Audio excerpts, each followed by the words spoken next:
Oh, very relaxed. Defending champion, welcome, Batten.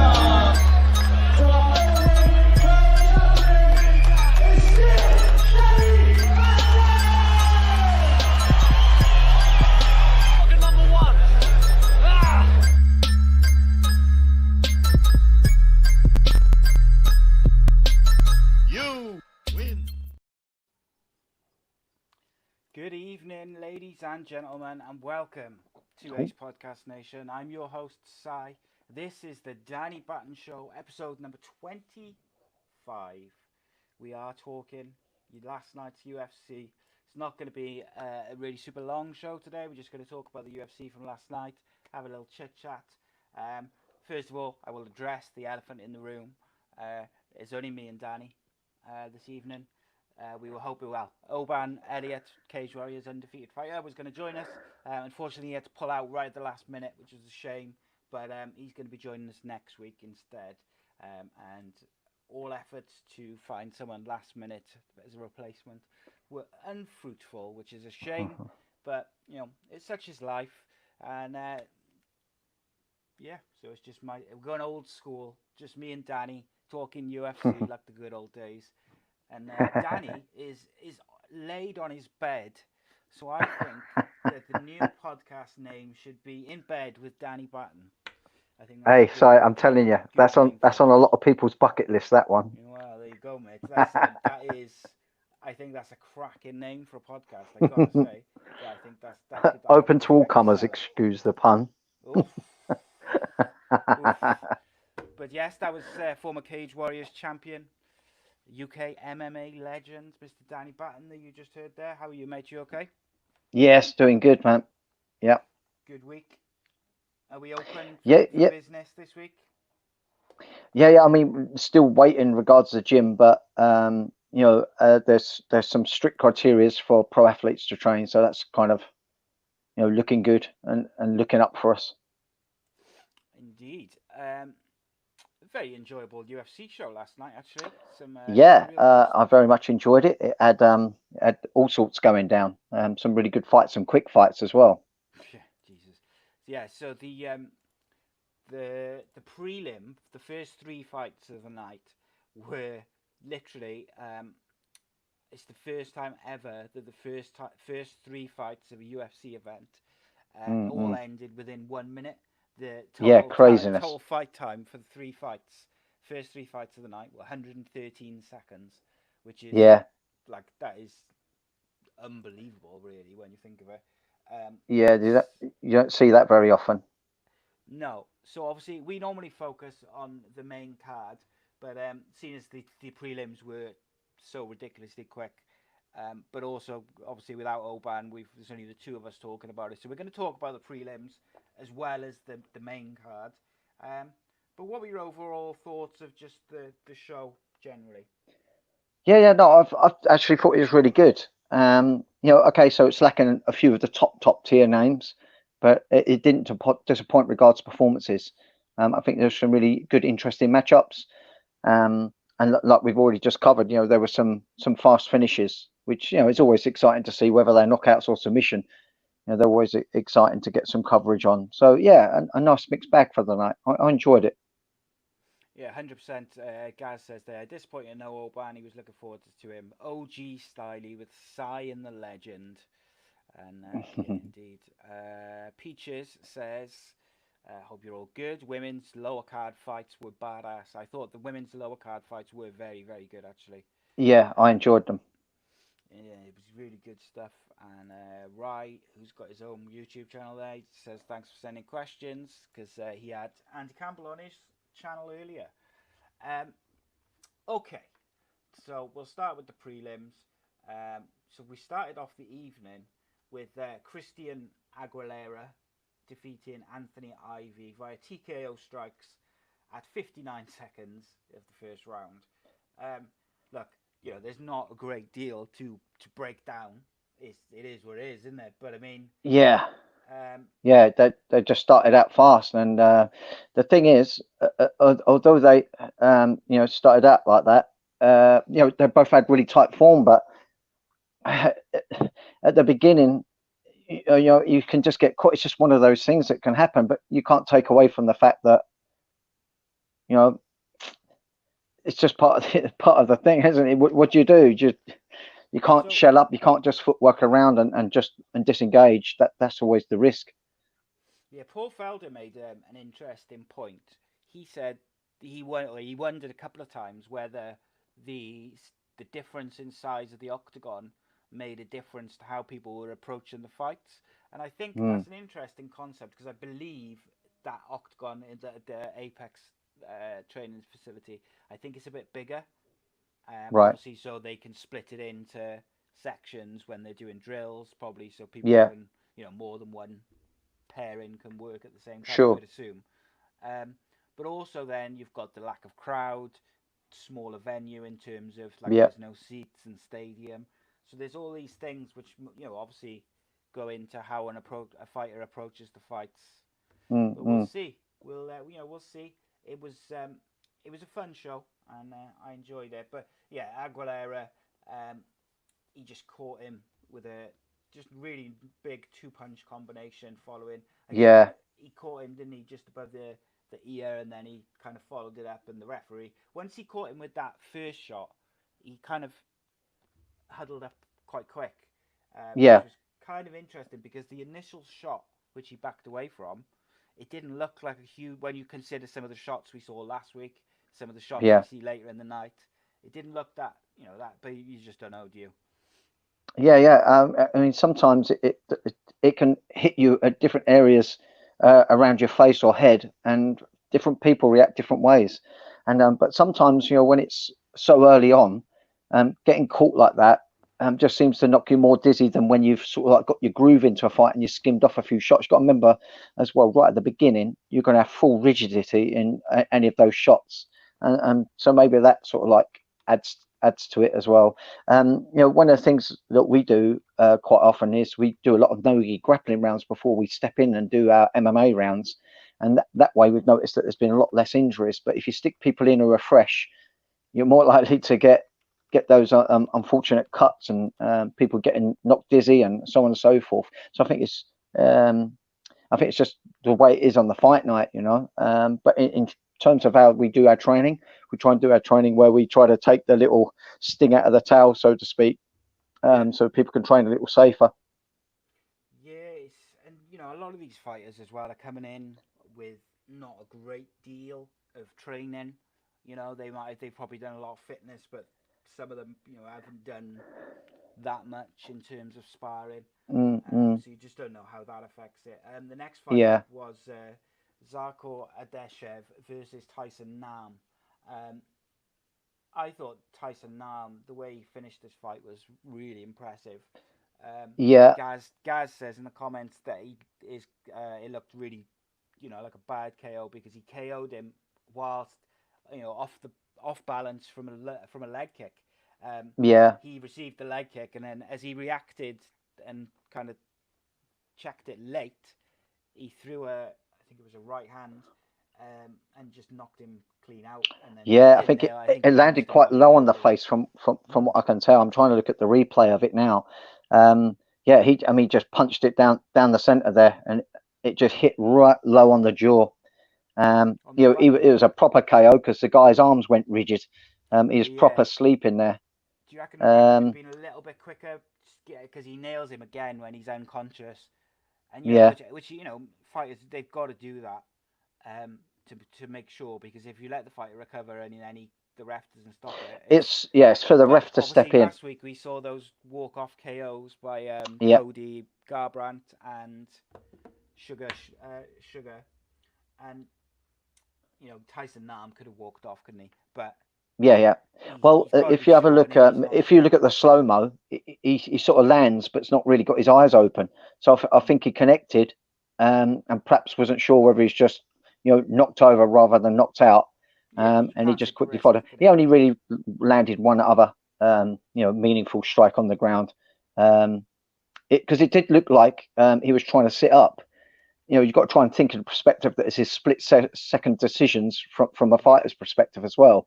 It does look like he tries to sit up, but I just think it was just instincts coming. He's just trying to make sure of the result. It wasn't an ugly affair by any stretch. It was one punch knockdown, and then he followed up with one punch, but the ref was quickly in. I think it was all good. Yeah, Adashev is quite an experienced. I think that was his fourth fight in the Yeah, UFC, fourth fight in MMA, not just the yeah, UFC. yeah, I know Tyson Nam has had about, I think 31 fights overall. yeah. He's It's had, quite this is his experienced. fourth or fifth though in the UFC. So Sure. he was perhaps a bit more equipped mentally to deal with the fighting in the UFC. However, Yeah, it was a 32-second fight. And then yeah, third of the incredible start to the show was Julia Avelia versus Gina Mazzani, and Julia defeated her via KO strikes. I would say this was arguably the most one-sided of the three quick finishes. 22 yeah, seconds, round one. Like Gina did nail one or two early shots, and she looked quite yeah. like her form was good, her balance was good, and you thought, oh, here we go, because then all of a sudden Julia started coming forward, nailed her a couple of times, and she just didn't. As soon as she got hit once, Gina Mazzani, she didn't look Yeah. like that was it. It was game over. Yeah, so this is one thing you should never do. One thing you should definitely never do, and that's turn side on to your opponent. And she feetled up and turned her head to the side. You're just going to get power driven to the side of the head, and it looks really negative for the ref as well. So it makes it look like you're quitting without actually holding your hands up and waving it off or being able to tap. It actually looks like you're sort of quitting and you may be injured. If you're gonna cover up and fetal, you at least want to be facing the opponent. Definitely not going to the cage and turning to your side like that. It just looks too negative. Oh, 100%, man. It was But super yeah, aggressive. I mean, she was very as short aggressive, as these wasn't fights she? are, what you did see of it was impressive. Tasted blood and went for the kill. Simple as that, really. Yeah, 100%. And then the main event, I guess, of the prelims, certainly the best fight of the prelims, was Mirab Yeah, just say that Defishevani. name. It's impossible. But Mirab versus Gustavo, should I say, Lopez. Now what a fight. This was Yeah, this was a fascinating good from start to finish. this was a good tear up. I mean, overall, it was pretty much one sided initially, but it was a really good performance by Mirab. I just really enjoyed this one. There was kind of lots going on. Both of them showed a little bit, looked like inexperience. Maybe it was the nerves of being on the UFC. I don't know. They looked a little rigid. Some of the timing was off a little bit. But that Gustavo, as much as he was on the receiving end for a lot of it, wasn't he resilient? There was one point Jesus. where you saw a scarf hold, which is really rare in MMA anyway. It's a bit of an old school move, but still legit. It still has its place in MMA. And then when he stuffed the arm, you hear him shout out. I think Merab actually thought that he had got it and nailed it. He had his arm in between his legs with the scaffold, trying to put that repressive choke on, and with the arm. And he shouts out, but no, Gustavo has other things. He wants to stay in the fight and show that he's in there. And in there to try to come back for the win. So that really did impress me. Although he was on the receiving end for much of the performance, it really impressed me how he stayed in there and stayed positive that he could still pull something off. And he had a couple of attempts at guillotines because Mirab was using his strikes and going in with the shoots so often. A couple of times his head was a little low, and a couple of the scramble ups he did get his head stuffed a little bit. But Mirab's wrestling was so good; he was so aware. He just shrugged it off and kept those top positions. But the shoots, they come more often as the fight progressed, and they really impressed me because they were so deep. He was shooting in so deep on the double and scoring knee tap takedowns as well. Really impressive. It'd be nice to see how he does against someone with a little bit more of an impressive record, and still whether he looks just as convincing. Yeah, Mirab, both these guys actually are very, very good in the Yeah, wrestling. And I think that was why you said they were a bit rigid and maybe a bit nervous. I think it was that they yeah, were conscious of the other's skills. sure, Um, and I think that was probably the main reason why they were yeah, kind of a bit, standoffish at first. But Mirab is sensational in my opinion. Yeah, I think he's top 50, top 15, top 10 fighter. yeah, But I quite think he's possibly so. You know. incredibly unlucky to be no Mm, longer unbeaten, because his one loss was a split decision, I believe, and it yeah, was a bit of a dodgy decision as well. right. And I think he's certainly better than fighting on a prelims of a Sure. without being disrespectful of a show like this, which was lacking of big names. Yeah. Um, he should have been maybe in the top part of the card Yeah, yeah. overall. He, But he looks really physically strong, doesn't he? He's oh god, well yeah, built up on the upper arm and shoulders, and nearly all the movements that he gave and did were all with a lot of tenacity. So clearly, the guy trains really, really hard. Not to say any of the athletes don't, but you can tell that there's real solid work ethic in his training process, because he looked so strong and had so much energy. Even when he had dominant positions, it was kind of like over expending the energy, so keen to get to work on his opponent. Yeah, and just like to reiterate, really, I would like to see him up against a little better opponents on the main card, and see how he performs there. And yeah, this guy's moving up. yeah, 100%, mate. Mm. Here's an interesting comment for you, Dan. Gaz says, would Danny consider a charity dust up with Andy Campbell promoted by Ace Podcast Nation? Oof. Yeah, why not? I'll ask Andy the same question tomorrow. I've got a feeling he'll say no. But it's for charity, yeah. Charity. Yeah, it's for charity. Good suggestion, guys.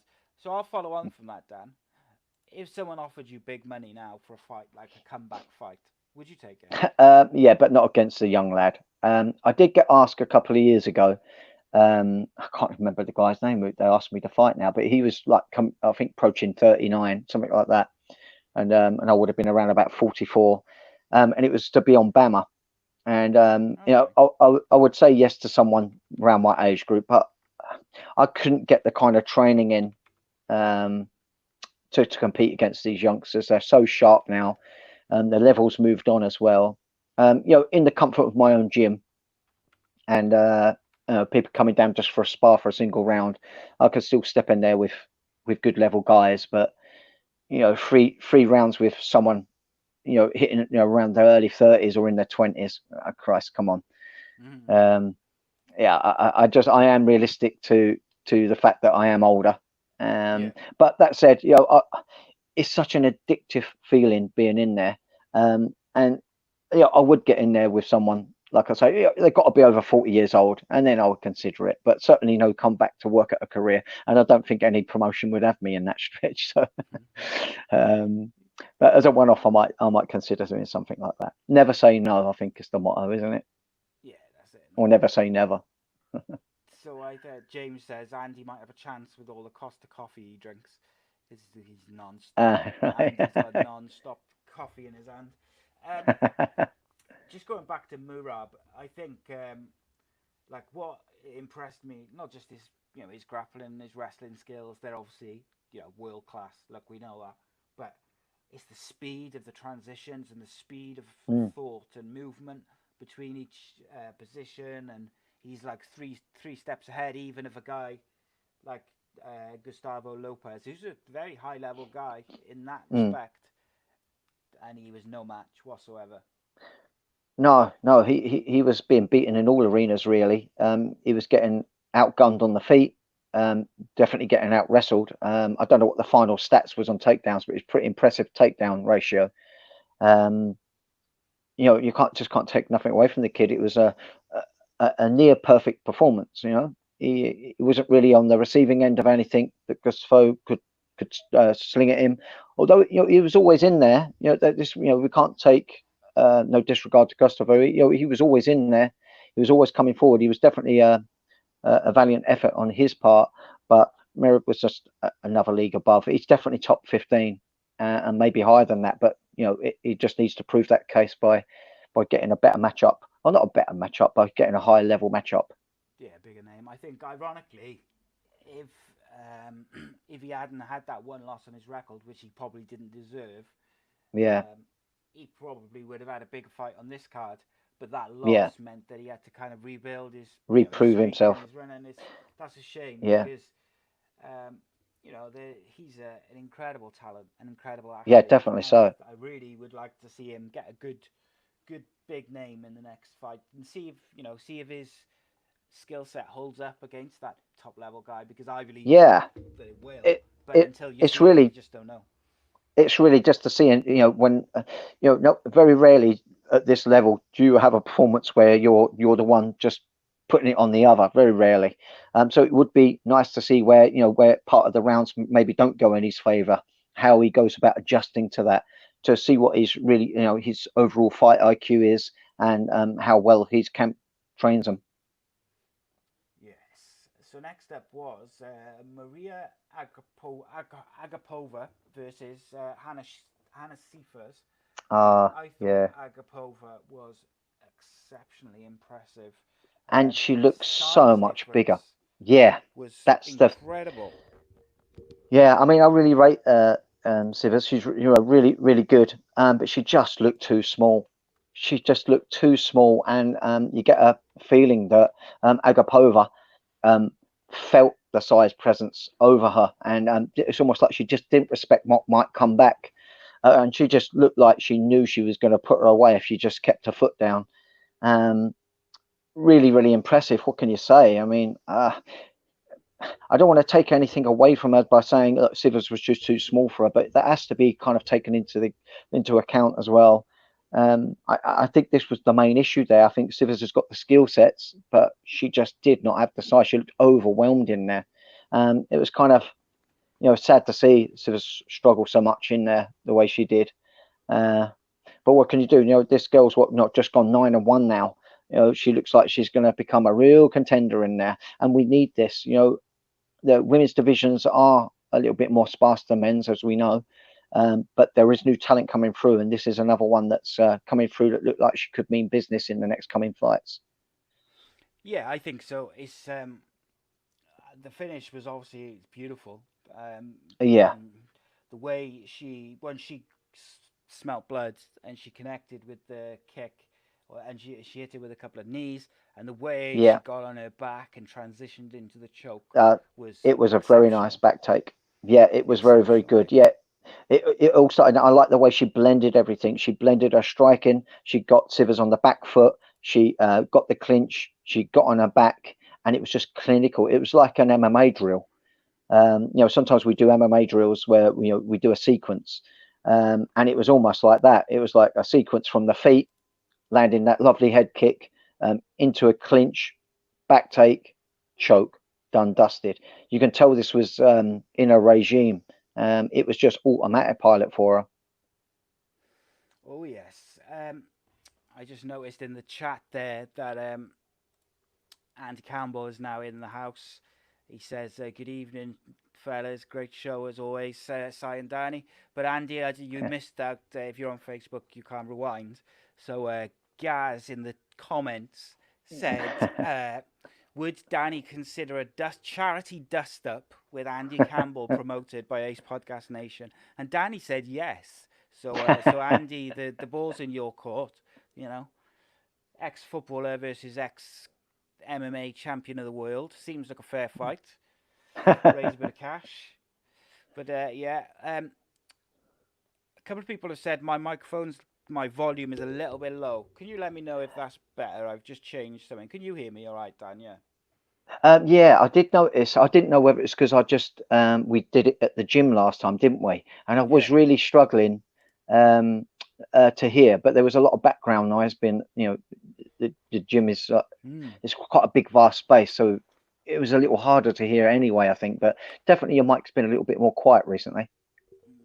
Yeah, I'll have to unplug it all and check it all again. I won't do it now. Sounds all right at the minute. Cool. Andy says, would he go easy on me? Well, Of course I it's a would. charity. It's a charity. You've got to drag it out a bit, haven't you? You want it to be like what these were like, with all over in 60 seconds. That would be shocking. And then we had Jordan Espinosa versus Marc Della Rossa. Okay. Della Rossa, yeah, that was interesting. This was an interesting one, a flyweight fight, with Espinosa taking it by unanimous decision. Yeah. take us through this Just one, recall. Dan. We'll do this one round by round because it went all the way. Yeah, I mean, now Espinosa really impressed me with his speed and athleticism, his sharpness. He never had to do anything super complex. He wasn't even having to feint. This guy was just so quick, a really decisive speed difference, and that impressed me really from the get-go. And you can see that he built confidence with this. He seems to just be able to land singles and doubles. And I was a little confused by Marc Della Rossa's strategy in that first round as well. He held on to that single leg, didn't he? And he just held it, even though he was getting hit all over. But, when he went back to his corner, they discussed it, and he said he didn't want to burn out and get tired. But, he perhaps wasn't getting hit as bad as what we was thinking. It certainly wasn't hitting him in the face because he looked really unscathed. And they was really racking up the strikes on him, wasn't he, in the clinch, elbows and all. But he must have just been hitting him all around the side of the ear because, his face was unscathed. He still looked pretty fresh when he come out for that second round. But it's still, nevertheless, as an odd strategy because you're literally letting your opponent score on you. He had hold of that single leg. He had it up, and he didn't try and do anything with it. Now, I know Espinosa was using a knee shield, but with the knee shield, you've got two choices. You either take him as it would have been for him when he was using the knee shield, it would have been on his left hip. So you either take him over to your left if it's a deep knee shield. Well, that was a shallow knee shield he was using, so he had a lot of his foot coming out to the side of his left hip. In which case, you throw them forward and attempt to go on the back. He didn't transition for any of those, which left me a little confused. I mean, if he was picking up that single and it was making him not be hit, I could understand him holding on to it. But the fact that Marc Della Rossa was holding on to it and receiving strike after strike was a little baffling, because being hit takes away from your cardio too. Although you're not the one, expending the energy, being hit gets tiring. Trust me, it's not a nice feeling. But he come out feeling okay, so maybe he knew something we didn't. But it lost the round, and it lost the round big. Not a good start for Marc Della Rosa there. He had to go back to his corner and have a rethink and try and come out with a different game plan for sure. Yeah, we talked a lot about over the weeks about fight IQ, and maybe he should have done something with it. Do you know what I mean? He should have. Yeah, he should have adapted. He should have, whether it's listened to his corner or whether it's for himself, he should have adapted his game plan. He should have reacted to what was going on. He didn't. Yeah. Well, a good example is look at someone like Jack Shaw. Jack Shaw picks up a single like that, and he's going to the double, back to single. It'd be on the hip to your back. He'll be all over the place. But this guy picked it up and held it. It was the first round, so it's not like he wouldn't have had the energy to try and attempt some transitions from there. A little bit baffled on that one. Yeah, so the first round, I think we both agree that Espinosa took that one. Yeah. John in the comments just said that he didn't adapt at all in his game. No. He just kept going with the same thing, and they say that definition of insanity is doing the same thing over and over again. Sure. What do you make of round two? Round two, he did a little bit better. He was definitely trying to switch it up. He actually come with his first actual flurry, which actually scored a little bit on Espinosa. But it was flurries, but not flurries enough. He was still getting steadily pointed. He did do another takedown attempt, which was to no avail. And it was really the same thing. Really, it's just Espinosa was just looking sharper, looking faster, more athletic, and also confident. He had a good confidence build in that first round, and it continued in the second round. But it was nice to see Della Rossa at least try and pick up his game, and was maybe trying to find a hole in Espinosa's game. But he didn't find it in that second round, unfortunately. He did have a little success with his flurry, like I said, but he just needed more of it. Indeed. I gave the second round to Espinosa again. And even the third round again, I thought whilst Della Rosa got better in the second and third round, I felt like Espinosa overall was Yeah, well, Strong. what was a really this is again impressed me again with Espanol. He started to take Della Rossa down because Della Rossa adapted and changed and knew that he had to come out hard and fast in that third round to stand a chance of not bringing back the fight his way in terms of the decision. But he knew he had to try and stop him. He knew he was 2 rounds down, and he did respond. And then he went at him so much so, but it made it obvious for Espana to then counter that forward motion by shooting in and scoring takedowns of his own, and look really good there as well. A really impressive performance by Espana.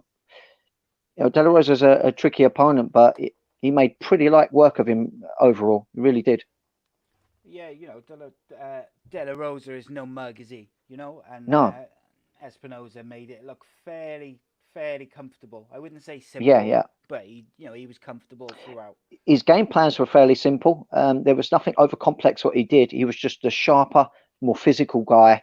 But what did impress me was the fact that he changed up his strategy. He went from someone that was trying to stay on his feet and stay sharp to then have De La Rosa adapt and change in that third round to try and chase him down, trying to hit more flurries, which is exactly what he should do.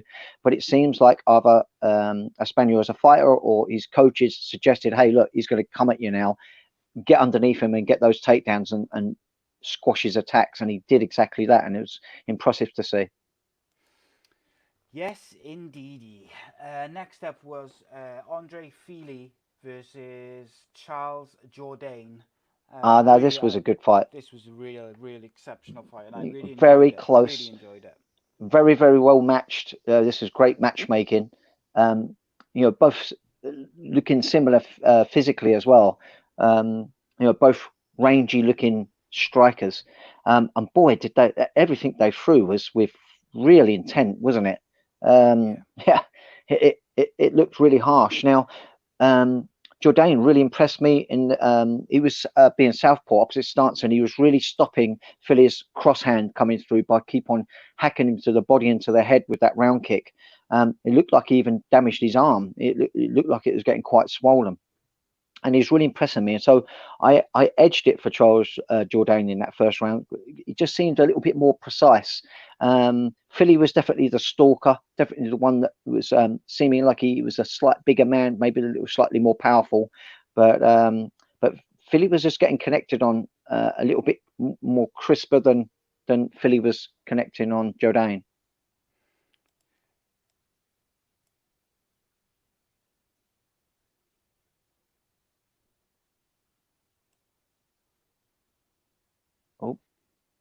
You're still there? Yeah. Sorry. Oh. I'm still listening. I'm just. I didn't know whether you froze. No. I'm trying to fiddle with my audio on the Facebook stream. For some reason, on Facebook, it seems to be quiet my end. Yeah. I'm still there. I used to have. Yeah, I just did that first round. How I saw that first round. Yeah, I gave it to Jourdain. I just think he was a little bit sharper than Philly. Although Philly was the one really pressing, and that did impress me. He was really coming forward. There was which way round was it? Kicks in this fight. Yeah, from both guys, yeah, there was a knockdown. Yeah, Jordan. He got the knockdown, didn't he? He got the knockdown, and then Philly come back with that. Well.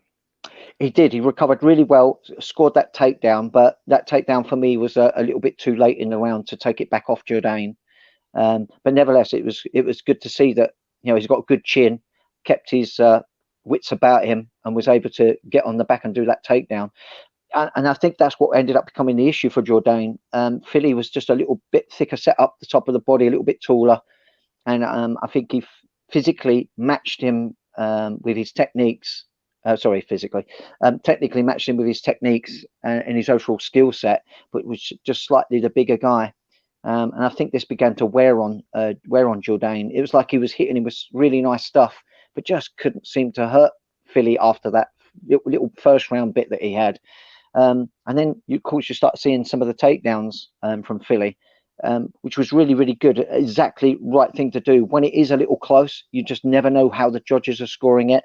And he started sneaking in those takedowns to mix it up a little bit, and that was impressive to see. That goes to show that he had his wits about him throughout each of the rounds. He had a sense of where it may or may not be, and if it was left close, he was taking it to the mat and to try to consolidate that round. And yeah, I like to see that. I like to see people being able to adapt on the job, so to speak. 100%, mate. And what really surprised me, I think, throughout this fight was the amount of these head kicks, which were connecting pretty clean to the jaw, to the side of the head, to the back of the head, and both guys were just taking them, Yeah. really not like flinching or stumbling. There was one or two, but like you mentioned in that first round, Philly, he got knocked down from one of those head kicks. But then within probably 60 seconds after, he had not only recovered and got up, but then got a takedown of his own. It was an all-round enjoyable fight. So I had the second round for Philly. And me too. The third round for Philly. Philly started scoring those takedowns again. And to me, that was just like edging it. And the fact that he was the stalker most of the time. He was getting Jourdain to circle on the outer fringes. Although still being effective, he was working on the outer fringes and ended up on the back whenever it went to the mat. And that was going to edge it in the eyes of the judges and for me personally. Yeah, I think so. Okay, and then we had Charles Rossa versus Kevin Aguilar. This one went the full 3 rounds as well. A split decision given to Charles Rossa. This was this one altogether. Very, very difficult to score. You had Aguilera, who was staying true to his form, not really switching his stance or anything, mainly using his hands with a few kicks here and there. But Charles Rossa, he was sort of being semi-effective with the kicks. Now, I think he's got like a karate background, hasn't he? But it didn't look like any of his kicks were like for the full contact arena. He even looked awkward on a couple of the kicks that he threw, but they were kicked nevertheless, and it was all work rate. The thing I did notice was how much he was changing stance. So, he'd been southpaw, he'd be back to orthodox, and he was also doing a lot of step throughs, which we're seeing a lot more, particularly with sort of like the lighter weight guys. You're seeing them start in, say, orthodox stance and throwing their combinations with a switch in the stance mid combination, and we saw a hell of a lot of that from Charles Rossa. He just always looked a little not so coordinated as some of the pedigree strikers. That was the only thing. Not to overly criticize him because he did a good job with his striking, but it did look like he missed a lot. It looked like he was a little bit awkward with his balance at times, and I wasn't over impressed with his kicking because he's really quite thick and athletic in the leg, and he looks like if he knew how to kick in a proper full contact way, he'd be quite devastating with them. But it never looked on balance to do it, if you will. Yeah, I could see that for sure. I thought Charles Rossa did enough to win it. I really did. The only thing I would say is he did look a bit panicked when they read the split decision. I think he's had a couple go against him, but I thought he did enough, really. I did think he did enough. Push comes to shove, but with the judging, we just never ever know, and that was one of those ones which was close enough for the judges to see it a different way to how many others see it. But I wasn't. I just feel like they've both got a lot to learn yet before they step up anywhere near that top 10. I feel like they're both not go back to the drawing board, but they need to add a little bit more experience into their game and keep improving yet. So, I don't want to sound too down in the mouth with what I saw, but I just feel like they need to brush up a little bit to compete with some of the people that they're going to be competing against if they start notching up wins. Well, when you're talking the best of the best, isn't it? It's, you've got to be on top of your game, and maybe they're not quite there at the moment. Gaz says in the comments, he said he thought Charles Rossa looked quite panicked when the decisions were read. Yeah, he did. John thought that the Aguilera won. It was close. I thought Rossa did enough, though. Yeah, I mean, one of the main factors I give it to Charles Rossa is really for the fact that he was doing so much more kicking as well as hands. But Kevin Aguilera clearly had his successes because Charles Rosa was quite bloodied at the end of it, and Kevin Aguilera was quite unscathed. Yeah, I mean, it was a hard one. Like I say, I would have been completely draw dropped to have seen the decision go against Charles Rosa. I just felt like he did the more diverse work. He's the one that seemed to work harder throughout the whole fight and was trying to do many different varied things to try and get his combinations off. Whereas Kevin Aguilera was trying to stay safer and hope that tight form would see him through to the start of something that perhaps could have led to more, but it didn't really happen. Although he had his connections, he wasn't able to hurt Charles with it. I think Charles looked quite elusive initially, but Charles come in with his head up a little bit higher, maybe because of that step through stance attack that he did, going from orthodox to southpaw as he was throwing those combinations. It made his chin drift up a little bit, so he kind of got hit clean in the face a few times. So maybe that can also sway it for the judges when they see someone bloodied like that. Yeah, was it this one where in the third round, right towards the end, he was just hitting him and moving and hitting him and moving and hitting him and moving, just like the last sort of 2 or 3 minutes of the fight. I think it was this one. Yeah. I mean, there was a lot of footwork involved. There was a lot of footwork going on. So, like in that third round, you had Aguilar really needed to push on, and all that Rosa was doing was hitting him and then move, staying away, and he just gave him no real chance to get his hands on him. Yeah, no dirty boxing, couldn't get anything going in the clinch, couldn't take him down. I thought that was really, really impressive because that showed, again, we'll use the term, great fight IQ. He knew he had won the fight, or he was confident that he had won the fight in the decision. So he just needed to make sure that he was still scoring, but also not putting himself at any risk, not taking any, making any silly mistakes. You're right. In that third round, he was being more elusive, which can only make you suggest that he felt that he was 2 rounds up and trying to play it safe to the finish line. So I think that's why he was so shocked to hear one of the judges go against him, and I think he's thinking, "What? Did I misjudge this?" Or, but he got decision. Yeah, he seems like a good lad, and I'm happy for him that he got the win. It'd be good to see him progress up, but definitely got things to learn. So next step was the main event, which was number 1 ranked Jessica Eye versus number 2 ranked and Cynthia Calvillo. I know that the UFC think very highly of Cynthia Calvillo. In my opinion, and it's only my opinion, I don't think that this is a main event fight. No. Okay. But that's not to say that it was a bad fight. I just think as opponents, if it had been a co-main or like an upper card fight, I think that's fine. I'm just not sure it's strong enough to be a main event. I think it was a main event. Sure. I think it's a main event though, because they are some of the top contenders. Yeah. So that's why it had to kind of be put in place. All the other ones were nowhere near being in the top 10 even. Ranked number 1, isn't she? Obviously, but Cynthia Calvillo is number 10. So that would be why it's a main event. That would be why. I can kind of see it. I think that maybe there's fighters out there that they could have put in that slot, but all power to them. Maybe so, ladies, and I thought it was a pretty good fight. I don't want to say I disagree because I don't want to sound like I'm trying to disagree, but I think it was absolutely fine to stick them on as a main event. I think we should see more female bouts have place of main 100%, event. 100%. But I'm saying that I'm not sure that this was the fight to put in. No, I get what you're saying totally, but I really enjoyed it. Okay, it wasn't full of loads of explosions or anything like that. I do think Jessica Eye won that first round though, and I just felt like she was edging it for me on activity. It was one of those rounds I wanted to go back and actually have a look at that first round again before I committed to it, but I didn't get time to.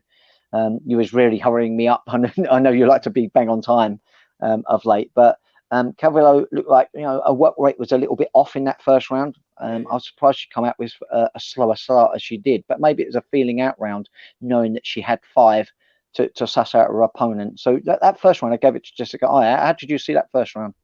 Yeah, I gave it to Jessica Eye. I just felt like her work rate was higher. She did a little bit more. I thought her footwork was really good in this first round as well. Yeah. I thought she looked quite light on her feet. Her balance was good. Her Yeah. strikes were clean. I then gave all the following 4 rounds to Cynthia Calvillo. I think that once she settled, I've just realised we missed out a fight as well, but we'll circle back to that now. The Carl Robinson and Marc Yes, of course, fight, yeah. but we'll circle back Yeah. to that now. It's not a long one. I gave the first one to Jessica Eye. I thought she started pretty well, and then after that second round, Cynthia Calvillo really settles in, and she put on a bit of a clinic, mate. Yeah, she did. She Considering did the really difference well. in rankings. Yeah, absolutely. Cavallo shot in for a nice double, but Jessica I defended it really nice with a bit of an old school double under pummel, followed by knee. And it looked like it was all going to go wrong for Calvo, but then she switched down and then did an outside trip to get her down to the mat, and that really started to change the tide. I think that reinvigorated some confidence in her because she had the remainder of that second round on top. And this just seemed to change. She seemed to have a spring in a step with her striking. It was still too close with the striking for Cavallo to just settle there. And I like it that she was introducing, the constant harassment of those takedowns, and she kept scoring it each round. And you're right. She did win every round after that first round because she adapted and changed. And unfortunately, Jessica Eye, she just didn't have the skill set to change the adaptation that was coming at her, unfortunately.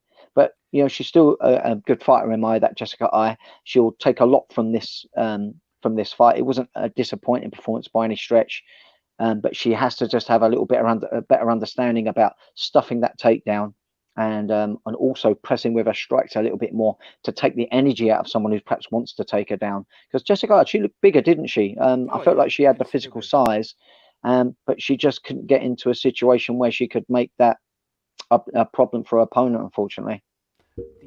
The other thing I think as well is, look, Jessica Eye was ranked number 1. Yeah.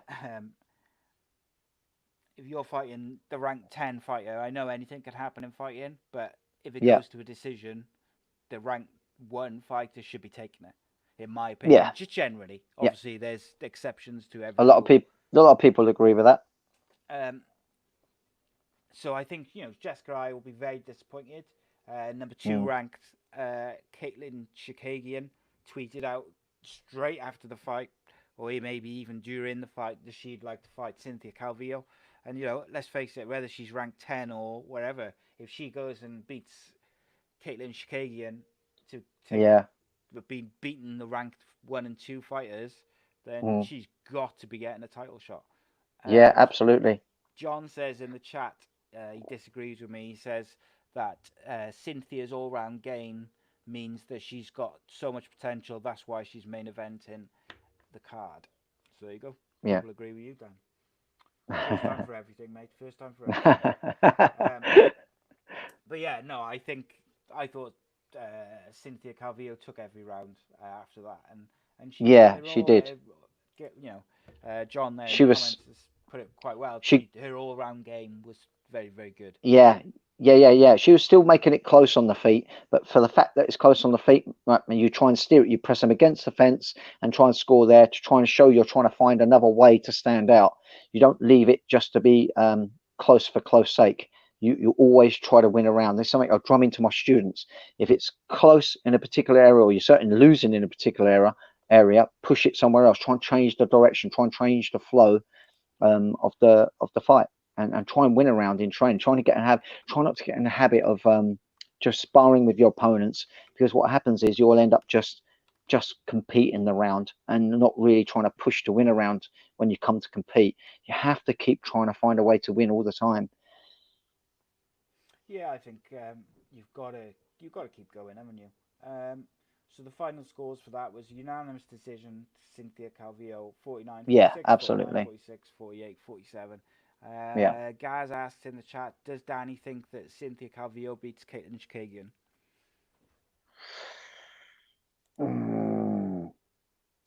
I'm going to say no, not yet. Not yet. I don't know. It's so hard to know with these women. So hard to know. I think they're some of the hardest ones to predict sometimes. The sort of like the top level guys. Girls, sorry. Yeah. I know like Nunes is a standout and Valentino. I know they're absolute massive standouts, but for the other Outside ones, of they're those all two, it's almost yeah, like they're all anyone could beat anyone, isn't bottlenecking. it? Yeah, it's really hard to know, but it'd be a great matchup. Yeah, 100%. So yeah, we're just going to circle back to that co-main event or the upper card, which was Carl Robertson versus Marvin Vettori. It Yeah, didn't last too long. I think it was 4 minutes 17. Submission yeah, by a rear naked choke. yeah. Talk me But I through your liked what I thoughts. saw. Vittori looks impressive, I thought, mate. Yeah, very, very impressive. But so Robertson also looked really impressive. Had a really nice tight form. But you know, he eventually got taken down to the mat, and yeah, that must have been frustrating for him. But then they had some nice wrestling exchanges. He managed to get on top of Vettori as well. And then there was a mad scramble, wasn't there? You had an attempt at a guillotine, got flipped all the way over, got put underneath, then scrambled back up to the feet again. It was a nice scrambling exchange. It was an erratic first round. I don't think we saw the best of what Robertson's capable of. You know, you can't take nothing away from Vettori for creating the situation that he created to get the win, but I feel like Robertson was better than the performance that he showed. But again, you know, just to reiterate, not taking anything away from Vettori's performance because he was utterly good. But Robertson, he's impressive to me. He's definitely going to be bouncing back from this. I really like the way he does his stand-up form, nice and tight. I was impressed by his creativity with that guillotine. You know, he was putting a nasty guillotine. He was getting elevated for Vettori, and then he used the cage. He literally jumped up on the cage to create a scramble, which nearly got him mount. He just missed out on it. Vettori, all credit to him, scrambled up and bowled Robertson down again. Got in that half guard, didn't he? Kept on landing. I kind of was unsure whether the ref was going to jump in, but I think the ref was good to let it go because a lot of them were hitting the arms. But it's that grey area, you know.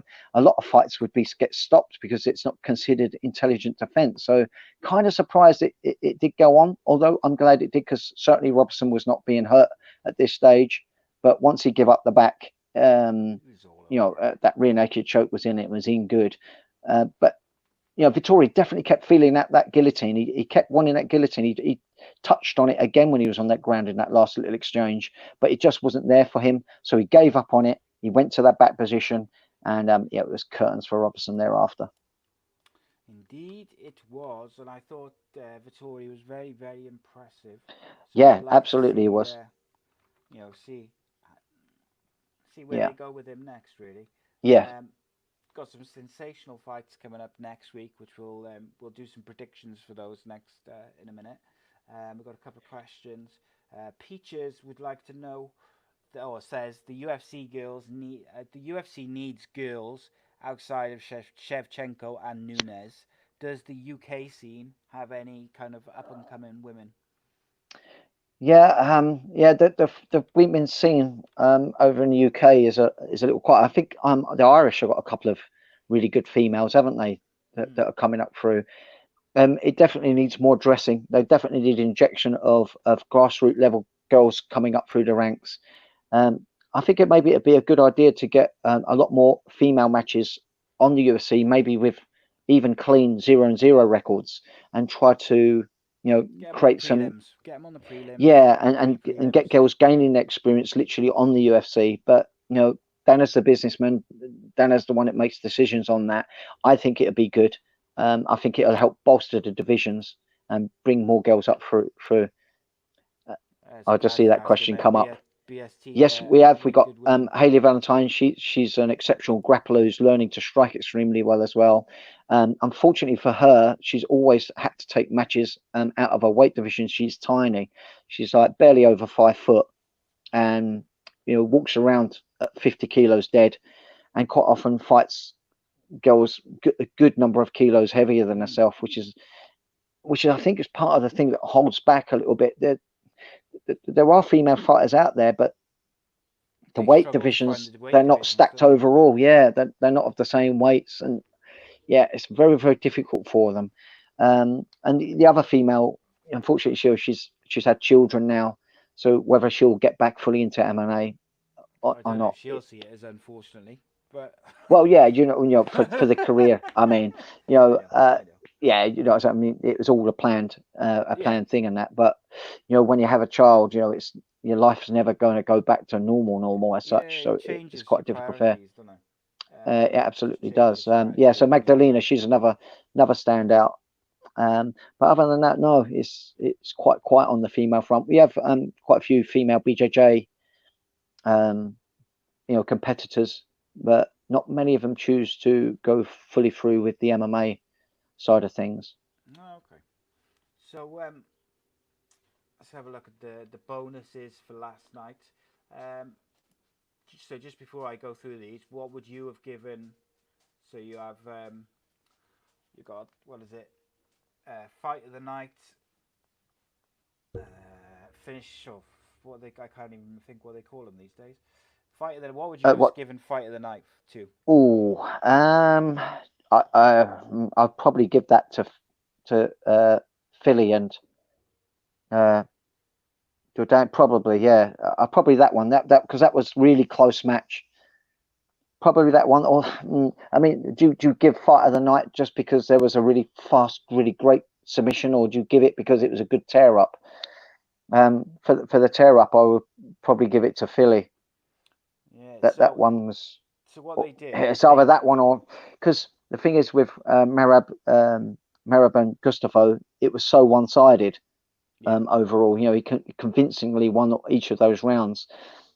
So for me, the fight of the night, where I was always like, oh crikey, who's going to win this? I really didn't know round by round.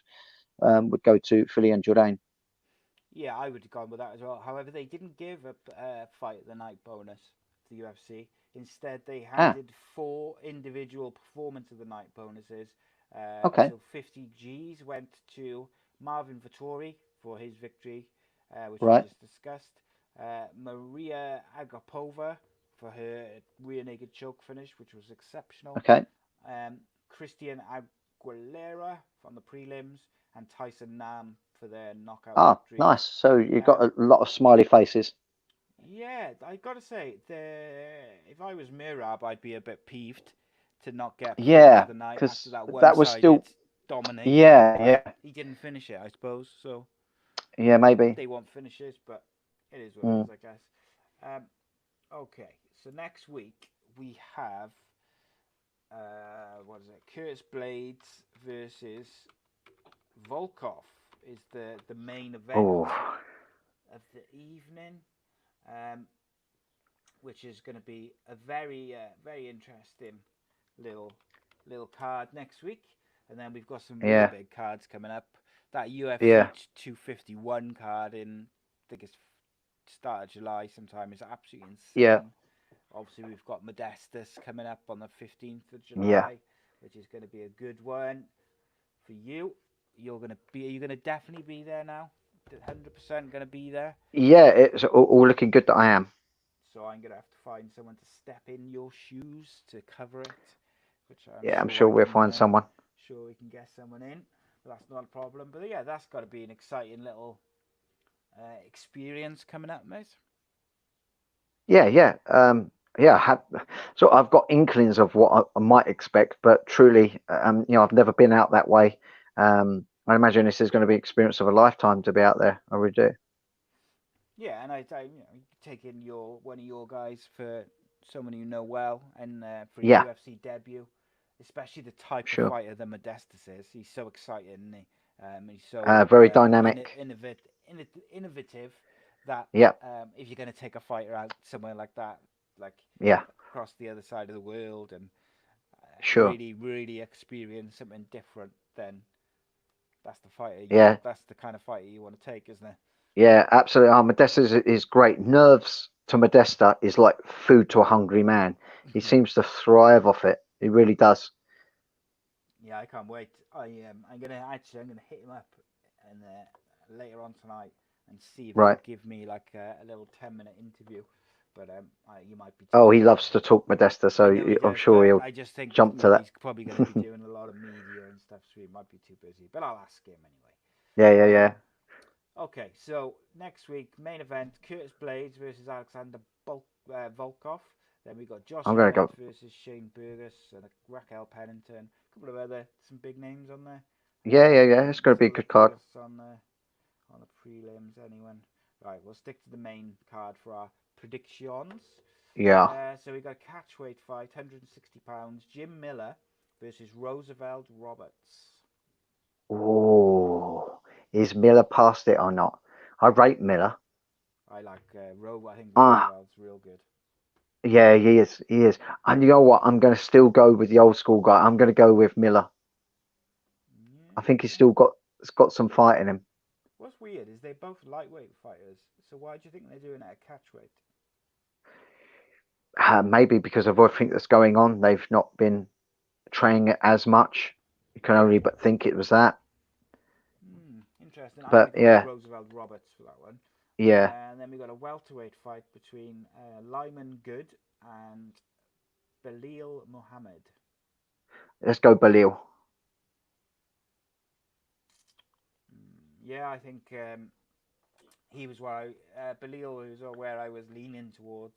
They both fought in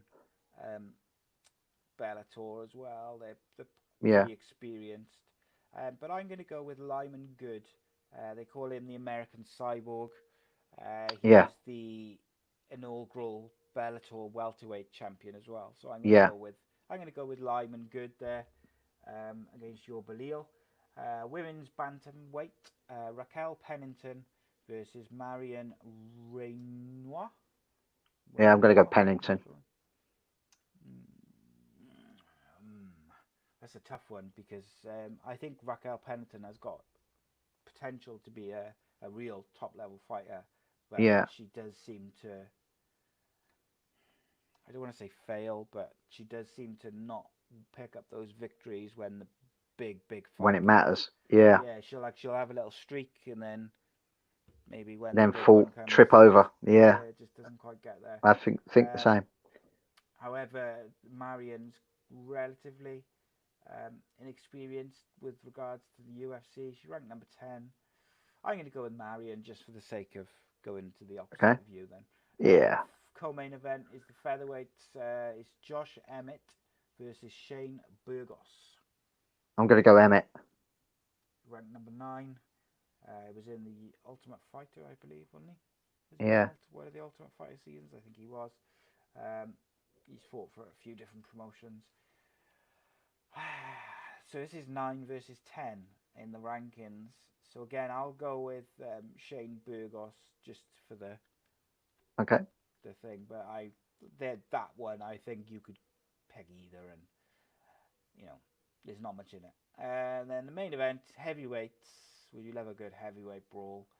Number 3 ranked Curtis Blades versus number, I don't know what rank actually Volkov is, but Alexander Volkov versus Curtis Blades. This one's hard. I'm gonna go Volkov. Yeah, it's a tough one. Like This Curtis one's Blades well been tough. on a bit of a Someone's gonna get knocked tear. out.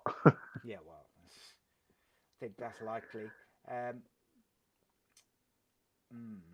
Yeah, these two, it could be over in seconds, couldn't it, by either guy? And that's the thing with those heavyweights, especially these two. They're massive. The punching power is incredible. They can end Yeah. very, very They have, quickly. they have some serious intensity about them. Oh yeah. I'm going to go Curtis Blades because out of his last 1, 2, 3, 4, 5, 6, 7, 8 fights, he's only lost 1, and that was against Francis Ngannou. In fact, out of his last 8, 9, 10, 11, 12, 13, 14, so his only 2 losses in his professional record, both against Ngannou. He's 13 Right. and 2. So yeah, I'm going to go Right. with Curtis Blades. Which you Okay. can't really blame him for losing to Francis Ngannou because the man. No, that's right. Yeah. So we'll go with that. We'll leave. We'll give Curtis the nod from myself. Okay. And that's the card. That's the bonuses. That's a bit of everything. Nice quick hour of MMA talk. And That's it. Yeah, I'm glad they're coming thick and fast, and we're getting regular coverage of shows that are running again. Feels so good. Yeah, definitely. We'll do we'll touch on some retro stuff as well along the way. But I prefer with the live shows to leave the retro stuff, and we'll do them as any shows we pre-record. Yeah. But obviously, Yeah, sure. when we're doing the live shows, we'll have guests as well next Sunday. I'm going to try and keep it so we're putting the show out on the same day. So I think if we're going to stay live, then it's going to be on a Sunday, 7 o'clock. If we go back to recording, then it'll be back where it was with Wednesday release dates. But whichever way we decide between us, we'll keep it at whatever. But we are going to keep having guests because I think that's added an extra dynamic to the show. Having different guys, and I'm going to try and get hold of some other Cage Warriors guys as well, some UFC guys, and bring some in. But yeah, Oban is going to be joining us next Sunday instead, which will be good because he's always got plenty to say. Some good fights as well to talk about, and we'll see what Oban's got to say about Curtis Blades and Volkov. In the meantime, guys, check out Away Day Apparel, awaydayapparel.co.uk. They got loads of good deals, offers. They're dropping new designs, and what they do is their designs I got their shirt on. limited. Oh, there you go. They have their club colours, like modelled by Danny there in different colours, and then what they do is they drop new clothes designs on like a Friday towards the end of the month, and then the designs are only available for a certain amount of time, whether it's a week or whatever. So they are limited edition. So they dropped a new one yesterday, and they'll be available for a week or so, however, whatever they decide, and then they go. You can't get them. So it's worth having a look because they have some lovely stuff, real nice t-shirts. Father's Day coming up next weekend. If you'd like to purchase some clobber for your father or father-in-law, then maybe have a look. And especially for Away Day Apparel, Ace Podcast Nation viewers, if you use the code AA Podcast Nation, all in lowercase, you can get 10% off all deals. What were you going to say then, mate? It's good quality stuff as well. It's very good not quality. And one of my nicer shirts I've got. The materials they use, mate, are like environmental friendly as well, which is makes it even better. No, it's good. Good quality stuff, good quality clothes, good quality materials, good for the environment. You get a discount with the code, and the guy who owns it and runs it is an absolute gentleman, and he's really one of the good guys. So check out their stuff, and I'm sure you'll be able to find something that you like. In the meantime, Danny, it's been a pleasure. Yes, it's a pleasure having you on my bed. I feel more bonded. That's it. Feel even it's been a hell of a session, actually. I've had you on my bed with me for our first session, and also I'm having a comeback career against a famous footballer, Andy Campbell. How about that? What an hour! What you get that anywhere else? And I would dare say that is the first time I've ever lasted an hour in bed. And on that note, I bid you all farewell. Thank you to everyone who's tuned in, and of course all the people who watch afterwards and download and everything. I know this show is particularly popular on the audio download. Thank you for that. I appreciate you all. Come join us in the live show on a Sunday, because we'll have a good crack and a good chat, and we'll talk some MMA. And we also have a boxing show launching next week with myself and Shane Watson, and special guest to be announced on social media probably tomorrow, but we'll see. And such a tease. Monday 7:30, Andy Campbell show live every Monday. Tomorrow's guest with myself and Andy, former Manchester United midfielder, Champions League winner, Mr. Jonathan Greening. So join us, because that is going to be a fascinating show as we talk about his career. He's also plays for Nottingham Forest at the moment, so he's a current footballer as well. But yeah, cheers, Dan. No, thank you, Si, and thank you everyone for listening. And we'll see you next week. Oh, nearly forgot. Follow the new Danny Batten Fight Show social media pages at Danny Batten FS. Give it a follow, spread the word, because we've tried to separate the content just to help MMA fans find the MMA stuff and the other stuff. Yeah, awesome. See you all later. Take it easy. Defending champion, welcome, Danny Batten.